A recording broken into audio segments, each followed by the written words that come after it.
Well, Dr. Luis Franceschi is the Dean of Strathmore Law School, one of the youngest but perhaps more active law schools in the country.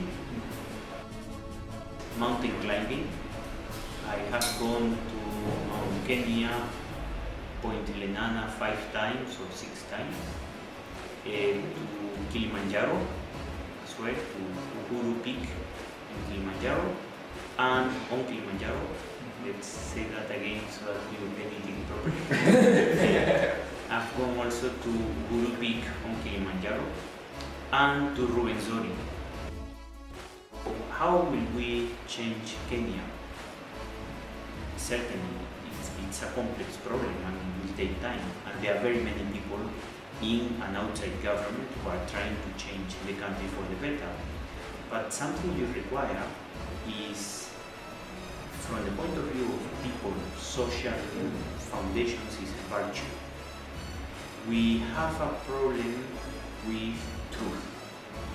See, we are not so friendly with truth, and we somehow fear saying things, saying the truth, and learning to tell people no. And that is why someone pays a bribe, and then okay, no one, you will never end up in jail unless you do it very badly, and things like that that have to change. The other thing is that we have to organize ourselves a little bit better. I mean, there are real geniuses in Nairobi, in Strathmore, in the University of Nairobi, in every university, in every company, in every corporation, but we tend to think always inside the box, and that thinking outside scares us. Partly, I think the education system has taught us to cram, so innovation is always badly seen.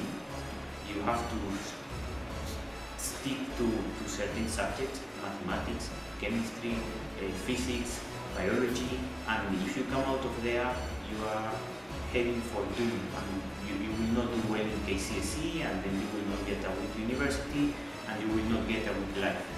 So innovation is a constant thread in the educational system as it is planned, and that has to change, because not everyone is gifted in certain subjects. Not everyone is gifted for academia. Not everyone has to end up in university. I mean, there are people who have been very successful in life. Why? Because they have followed their passion. Music, theater, in science. One key principle that I think I learned from my parents is the one of doing my work well. In Christian thought, we call it sanctification of work.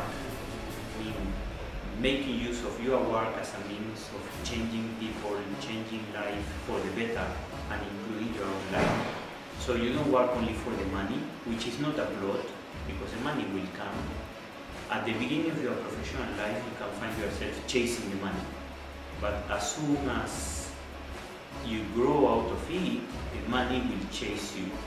And you have to tell the money, no, this I can't do, I can't reach.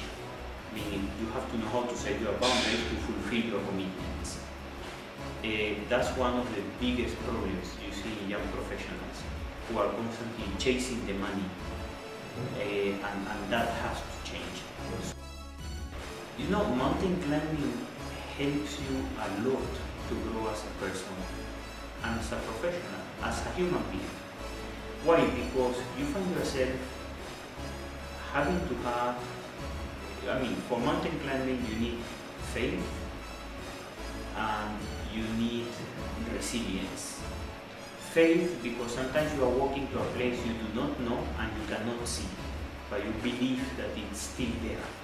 I mean, when you go to Mount Kenya, even Kilimanjaro, Ruwenzori, many times you don't see the end, you don't see the peak, but you believe, and you believe in the guides that that's the road, the right path, and you follow them and you continue walking, and until you come to the end, then you say, well, yes, this is the place I was coming to, and you feel that immense joy.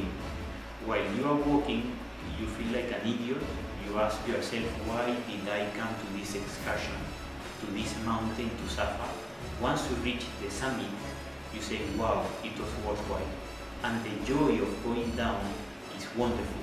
And once you are down there, telling people you reach the summit is even greater. The second thing is resilience.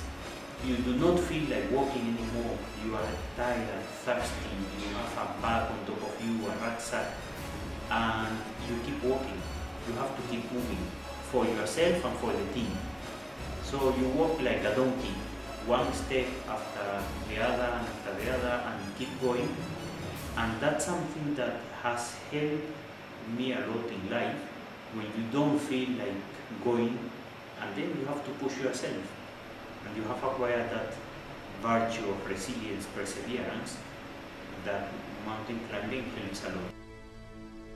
I would ask you to follow your passion, because that will make you an excellent person, an excellent professional in whatever field you go for. If it is law, engineering, medicine, matatu driving, soccer, dancing, follow that passion and do it to your best. To become an expert, you need 10,000 hours. And Messi has spent 10,000 hours shooting the ball in the same direction. And that's why he does it so well, or Ronaldo, or whoever it may be. And this will mark the difference between finished and complete. If you follow your passion and you do it well, you are complete. If you don't follow your passion and you don't do it well, you are finished. And if you follow your passion and do it well, but then become a mediocre person, you are completely finished. And that should not happen.